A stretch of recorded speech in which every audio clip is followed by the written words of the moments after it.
Vous êtes bien sur la radio nationale et vous avez fait le bon choix. Il est 7h à Ombori, même heure à Kouloukourouba. Et c'est l'heure de votre journal. Bonjour et bienvenue.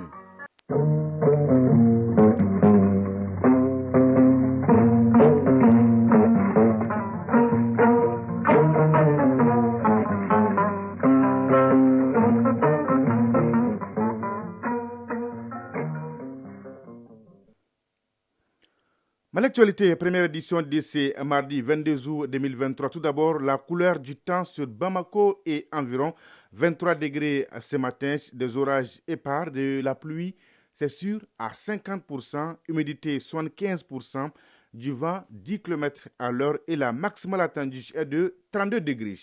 Radio Mali à Aguelhok et environ 89 MHz en FM. Mesdames et messieurs, à la une de cette édition, le pacte social de stabilité et de croissance au centre des échanges entre le gouvernement et les partenaires sociaux. 3 jours de réflexion sur le plan d'action qui servira de boussole pour un climat social apaisé et propice à l'émergence économique. Nous ferons le point avec Fousseni Tunkara dès le début de ce journal.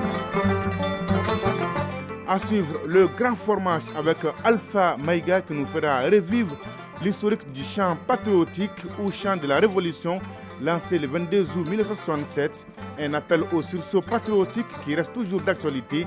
56 ans après, l'esprit et le souvenir des 22 aoûtards restent vivaces. À suivre l'actualité internationale avec Batraouri en direct avec moi dans ce studio. Bonjour Batraouri. Bonjour Cédric Damélé. De quoi va-t-on parler ce matin? En Centrafrique, la Cour constitutionnelle confirme la victoire du oui au référendum. Les pays du BRIC entament leur 15e sommet aujourd'hui en Afrique du Sud. Ils plaident pour une croissance accélérée, un développement durable et un multilatéralisme inclusif. Enfin, Joe Biden en consulateur dans l'île de Maui, ravagée par des incendies. Le développement, c'est dans un petit moment, Cédric Damélé. À tout à l'heure donc pour le développement. La chronique initiative citoyenne au menu, c'est avec Ousmane Dao qui nous ouvre les portes de Dogon Vision, le collectif des associations des jeunes du pays Dogon très engagés dans le développement à la base. Enfin, la page des sports avec l'athlète des jours et des nuits, Sragatou Sissé, bonjour. Bonjour, c'est Diki Dambélé. Est-ce que tout va bien, Sragatou? Ça va, alhamdulillah. La une de votre page. Super Coupe Colonel Assimi Goïta, la poule A programme 2 belles rencontres au stade de Mamadou Yara H de Koulikoro. Championnat national de basket de première division, la phase Caridas démarre ce jeudi et ça promet sur toute la ligne. Enfin, l'insolite du jour mettra fin à cette page des sports. Un match de basket pour un score inédit dans les annales. Et voilà pour le sommaire. Le journal Sidiki Dambélé. Une fois de plus, bonjour et bienvenue. Gouvernement, syndicats, patronat et autres acteurs sociaux sont réunis depuis hier autour du pacte social de stabilité et de croissance ainsi que son plan d'action. La rencontre vise à valider les termes de référence du pacte social et de son plan d'action et pour rappel, c'est l'une des recommandations des assises nationales de la refondation. Une fois validé et partagé par tous les acteurs, le pacte social de stabilité et de croissance va contribuer à l'instauration et à la consolidation d'un climat social apaisé et propice à l'émergence économique. La rencontre est placée sous la houlette du département du travail et du dialogue social et c'est un cadre de réflexion de combien de jours, Fousseni Tunkara?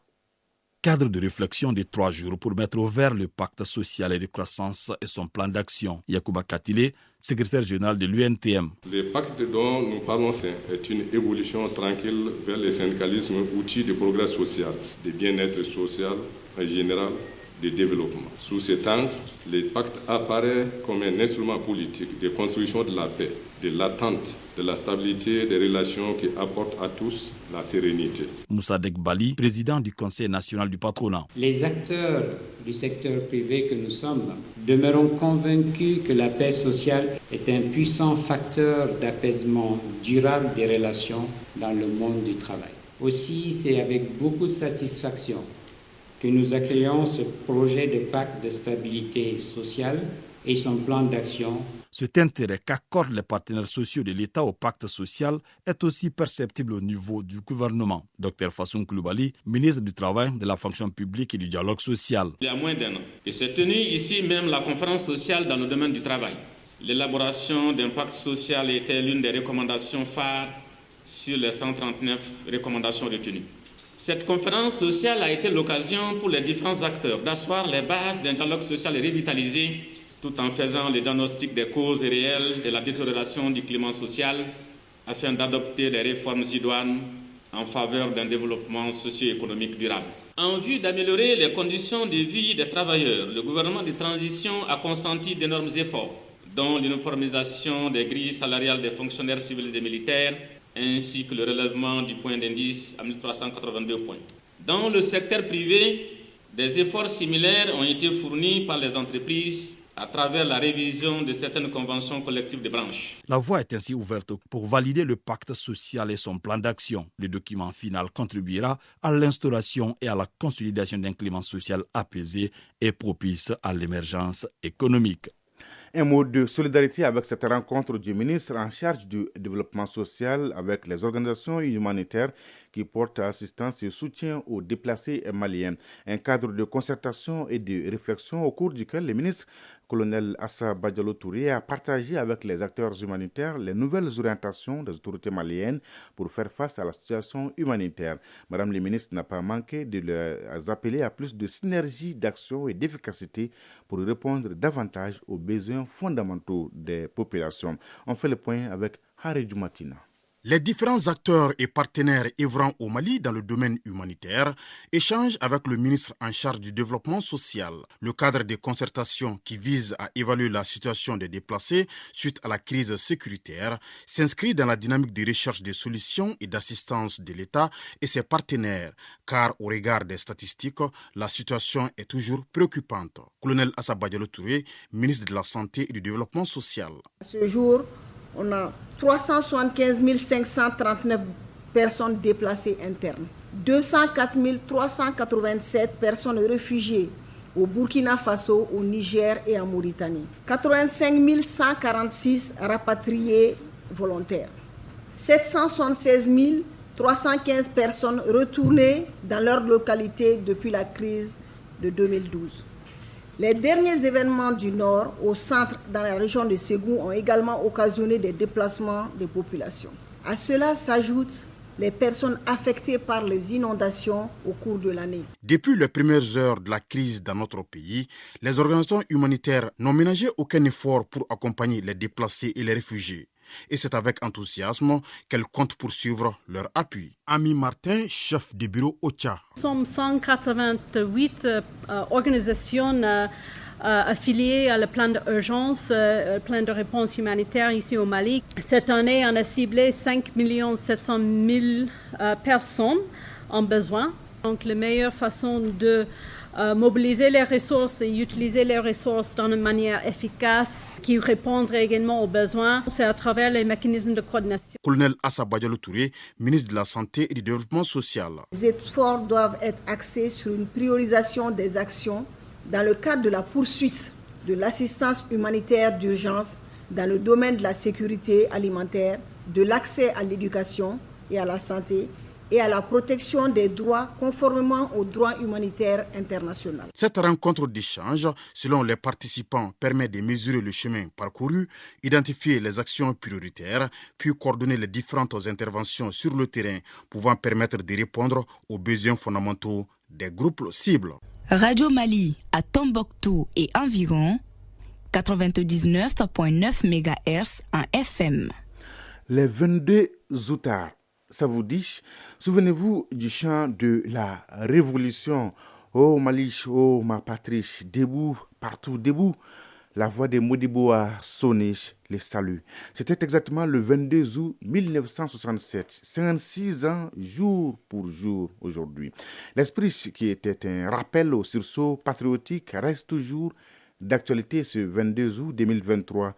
Actualité oblige. Alpha Maïga nous replonge justement dans ces chants patriotiques avec les regards croisés d'anciens acteurs du mouvement pionnier et de la classe politique. Souvenir, souvenir.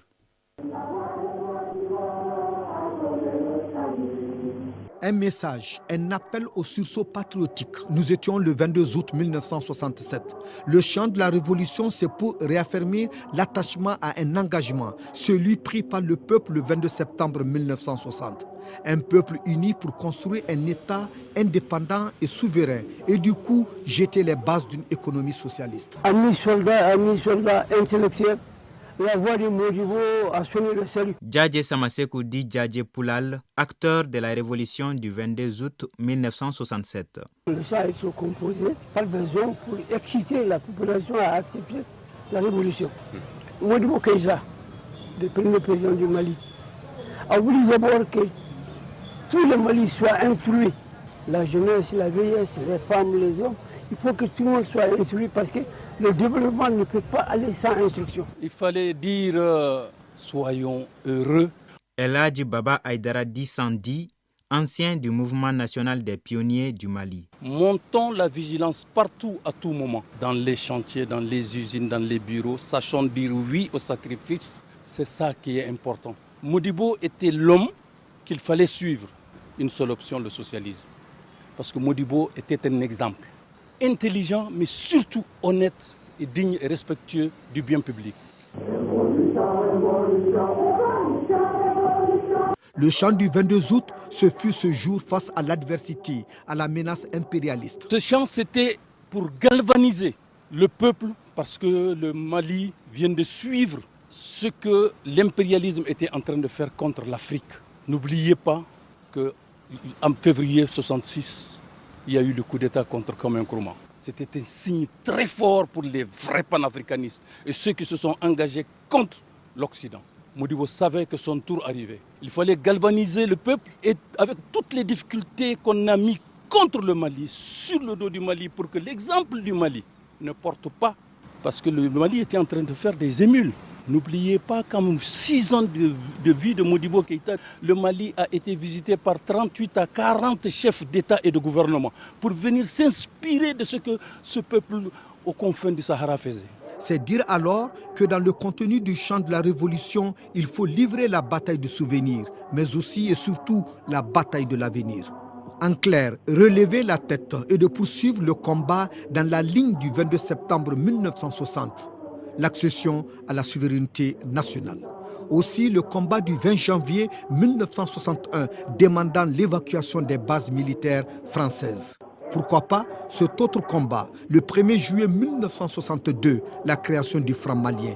Tout un récit des événements passés, l'histoire. Dans notre tradition africaine, Assetou Mamadou El-Béchir Gologo, actrice. On le dit, c'est-à-dire que si tu ne sais pas d'où tu viens, comment peux-tu savoir où tu vas? Mais heureusement qu'il y a une conscience collective qui est là, qui se construit, une conscience très profondément humaine. On doit s'approprier de ce chant. L'esprit du 22 août 1967 jamais d'actualité au regard de la situation actuelle du Mali. C'est le peuple qui doit comprendre le chant. Tout chant a une voix à suivre. Tout chant rappelle quelque chose qui est passé et excite à encourager le présent pour préparer l'avenir. Si ça me ramène loin dans l'histoire, ça me ramène aussi au présent. C'est comme un peu si émotionnellement ou spirituellement, l'histoire se répétait. J'ai vu le Mali se réveiller parce qu'il faut galvaniser les hommes. Aujourd'hui, une autre jeunesse qui parle de refondation, si le Mali doit être revu, si le Mali doit être refondé, mais dans une organisation structurée. En tout cas, le chant de la révolution du 22 août, la voix de Modibo Keïta a sonné. Oui, chaque Malien doit s'approprier de ce chant, un vrai appel au patriotisme. Bonjour Batraouri. Bonjour Cédric Dameli. L'actualité hors de nos frontières, c'est avec vous. En Centrafrique, la victoire du oui au référendum constitutionnel confirmé. Oui, la Cour constitutionnelle a proclamé dimanche dernier les résultats définitifs du référendum constitutionnel du 30 juillet 2023. Elle déclare une victoire écrasante pour le oui avec un léger changement conformément à celle de l'autorité nationale des élections. Cette nouvelle constitution met un terme à la limitation des mandats, ce qui donne la possibilité au président Faustin Archange Touadéra de briguer un troisième mandat. Question Batraouri. Quel enjeu pour le 15e sommet des BRICS qui s'ouvre aujourd'hui à Johannesburg? Oui, les 5 pays des BRICS, Brésil, Russie, Inde, Chine, Afrique du Sud, se réunissent à Johannesburg, en Afrique du Sud, à partir de ce mardi 22 août pour leur 15e sommet, une première depuis le Covid-19. Les BRICS plaident pour un rééquilibrage politique et économique face à un ordre international qui s'est juste dominé par l'Occident. Leur objectif, c'est de favoriser une croissance accélérée, un développement durable et un multilatéralisme inclusif. Joe Biden s'est rendu à Hawaï après les incendies meurtriers. 2 semaines après les violents incendies qui ont ravagé l'île de Maui sur l'archipel d'Hawaï, Joe Biden s'est rendu hier sur place. Le président américain a promis de fournir toute l'aide nécessaire à la reconstruction de la côte ouest de Maui alors que le bilan humain continue de s'alourdir. Les faits ont fait au moins 114 morts. 114 morts. Oui. En Syrie, Batraouri, on signale de nouvelles manifestations dans le sud sous contrôle du régime. Des centaines de personnes ont manifesté hier contre la détérioration des conditions de vie à Saouda, dans le sud de la Syrie, sous contrôle du régime de Bachar al-Assad, selon des témoins. Les médias locaux ont publié des vidéos montrant des centaines de protestateurs dans le centre de Saouda, scandant des slogans hostiles au régime de Bachar al-Assad.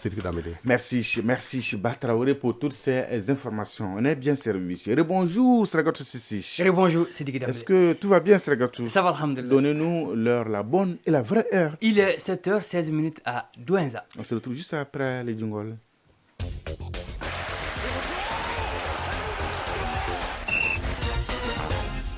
Oui, Super Coupe Colonel Assimi Goïta, le tournoi suit son cours normal à Koulikoro, Sragatou. 2 matchs sont au programme ce mardi au compte de la poule B. Oui, tout à l'heure à 8h au stade Mamadou Diarra, l'équipe de Tombouctou battue en ouverture tentera de rectifier le tir en recevant la présidence victorieuse dès son entrée en lice. Et à 16h, l'équipe du CNT, 3 points à son actif, croiserait la tenante du titre, Mopti, accroché lors de son premier match. Bonne chance. Quelques nouvelles de transfert en plus bref et en Europe, Sragatou. Thierry Henry a été nommé hier sélectionneur des espoirs de l'équipe de France en remplacement de Sylvain Ripoll. À 46 ans, l'attaquant des Bleus aura la lourde tâche de qualifier les espoirs français pour l'Euro 2025 et les éliminatoires commencent dès septembre avec un premier déplacement en Slovénie. Thierry Henry sera sur le banc des espoirs pour les Jeux Olympiques de Paris 2024. Randal Kolo Muani est proche de signer au Paris Saint-Germain. Le club de la capitale a formulé une première offre de 60 millions d'euros, soit 40 milliards de francs CFA à l'Eintracht Francfort d'Allemagne. Encore à l'étude de Kolo Muani, international français 24 ans, pourrait retrouver ses partenaires en sélection, notamment Lucas Hernandez, Kylian Mbappé, Ousmane Dembélé ou encore Kim Pembe. Et c'est les chiffres du jour que vous allez nous rappeler. 40 milliards de francs CFA. C'est pour une seule personne? Oui, tout à fait. Est-ce que c'est juste, Ragatou? Bon, c'est sa chance.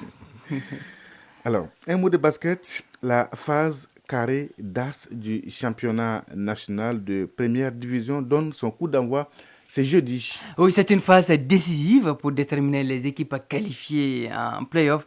En dames et messieurs, chez les dames, les équipes concernées sont le Stade Malien de Bamako, l'AS Police, le Djoliba AC et Calaban Sport Club. Chez les messieurs, on a le Stade Malien de Bamako, l'USFAS, l'AS Rayan et Atal Club de Kidal. Les 2 meilleures équipes en dames et les 2 meilleures équipes en messieurs, ça fait 4, se retrouveront à la phase play-off pour la bataille du titre de champion saison 2022-2023. Oui. Alors, qu'est-ce que nous reste, Ragatou? L'insolite du jour. Oui, l'insolite du jour. En 1 minute.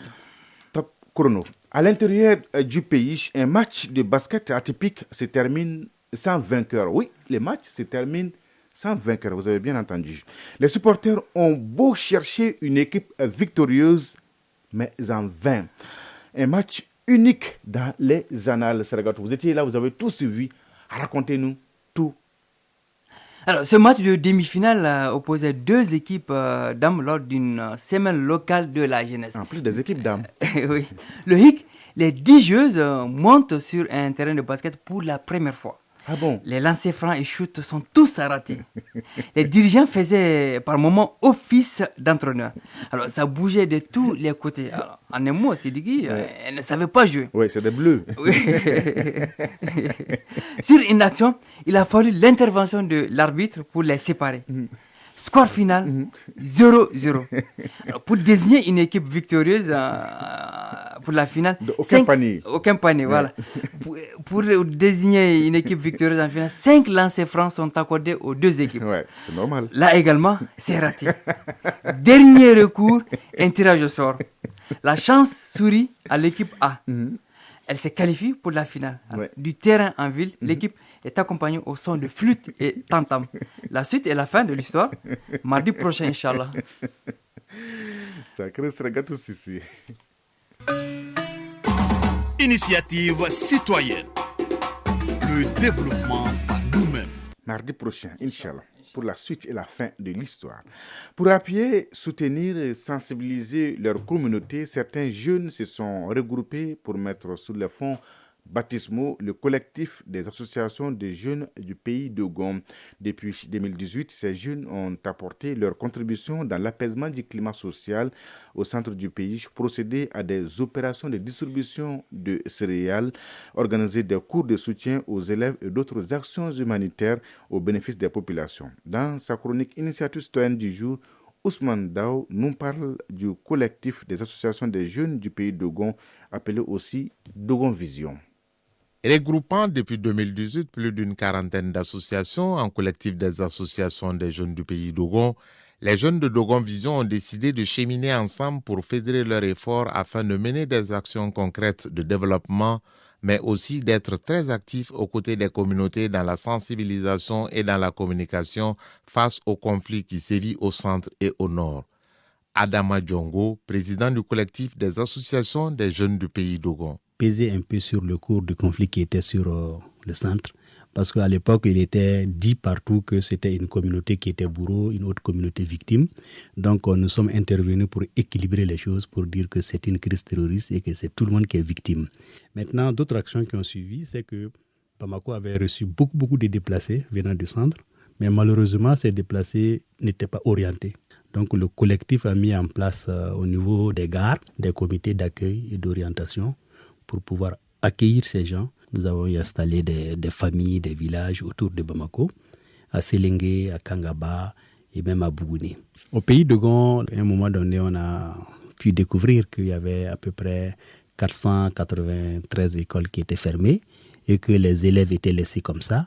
Donc nous avons intervenu pour organiser des cours, c'est-à-dire surtout les élèves qui étaient au niveau des 9e qui devaient faire les examens. Et Dieu merci, ces élèves ont fait un succès. Outre ces actions, Dogon Vision a organisé une grande opération de distribution de céréales qu'elle a appelée Boley. La grande opération Boley que nous avons organisée, comme la campagne agricole avait été perturbée, il y a une partie du pays de Gon qui a pu cultiver, une partie qui n'a pas pu cultiver. Nous avons organisé ceux qui ont pu cultiver à collecter des céréales pour aider ceux qui, en réalité, n'ont pas pu cultiver. Vous savez, ça nous a permis de récolter plus de 17 millions de francs CFA et on a payé pas moins de 100 tonnes de céréales que nous avons redistribuées dans les zones qui n'ont pas pu cultiver. Et pour cette action, nous avons été félicités par le ministre commissaire à la sécurité alimentaire et nous avons même eu un diplôme de reconnaissance venant de la présidence et de la transition.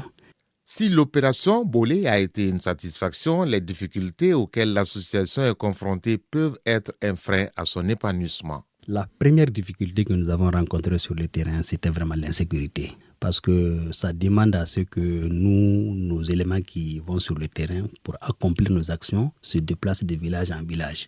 Or, vraiment, l'insécurité ne leur a pas permis d'aller dans beaucoup d'endroits. L'autre difficulté, c'est qu'au niveau de la communication, nous avons eu pas mal de difficultés avec les radios. Parce que chaque fois qu'on abordait la question du centre et l'insécurité, les gens disent que c'est un peu difficile. Or, pour nous, nous avons découvert lors de nos activités que vraiment, les différentes activités de communication que nous avons faites autour de nos actions ont permis à certains de mieux comprendre la chose. C'est pour pallier ces difficultés que ces jeunes se sont donné la main afin de constituer un poids pour être toujours auprès de leur communauté et ne comptent pas s'arrêter en si bon chemin. Adama Djongo, président du collectif des associations des jeunes du pays Dogon. Déjà, nous voyons qu'il y a un début quand même de dégel sur le point du conflit. Et là, il y a beaucoup d'autres choses à faire, surtout le domaine de la réconciliation. Nous avons un grand programme là-dessus parce que le conflit a mis les gens dos à dos. Vraiment, les communautés se regardent comme ça maintenant en distance. Il va falloir faire des choses pour les rapprocher. Donc, nous avons au programme non seulement de prendre en charge un peu tous ces orphelins qui ont été victimes de ces conflits et essayer de voir les veuves, qu'est-ce qu'il faut faire pour elles, mais aussi amener les communautés à comprendre que ces plaies-là, il faut les repenser très, très, très rapidement. Convaincu qu'une seule hirondelle ne fait pas le printemps, Dogon Vision compte sur tout partenariat sur le plan individuel et collectif pour être encore davantage utile pour les communautés du centre et du nord. 7h25 à Bankas et à Kouri, c'est donc tout pour ces journaux. Grand merci à Batraourish et à Idrissa Dambélé qui m'ont aidé à la réalisation. Aux opérations techniques, Alou Koulibaly. La mise en ligne est assurée par Abdoulaziz Koulibaly. Présentation, Sidiki Dambélé. Merci de votre fidélité et de tous vos soutiens. C'est réconfortant. L'info continue sur votre chaîne. Tout de suite, la page météo avec Mahamadou Keita, suivi des avis divers avec Fousseni Diarra. Et à 13h, vous avez rendez-vous avec Bemba Sibi pour la deuxième édition du journal. La pensée du jour signée chez Albert Einstein. Deux choses sont infinies, l'univers et la bêtise humaine. Oui, des choses sont infinies, l'univers et la bêtise humaine. Mesdames et messieurs, prenez soin de vous et des autres. Excellente journée de mardi à toutes et à tous. Au revoir.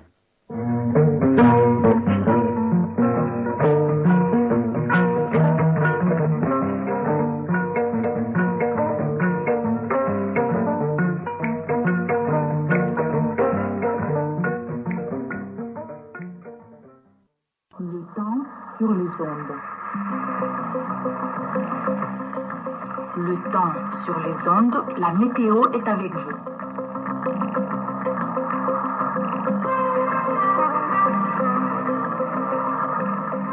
Bonjour et bienvenue à tous. À présent, les couleurs du temps. Le ciel sera nuageux à localement couvert dans l'ensemble du pays. Le vent sera d'intensité faible à modérée et de direction sud-ouest dans tout le pays, hormis le nord de la région de Taoudéni où la direction sera de nord-est. La visibilité sera affectée par la poussière en suspension dans la région de Taoudéni. Des orages accompagnés de pluie se produiront localement au cours de la journée dans toutes les régions sauf le nord de Taoudéni.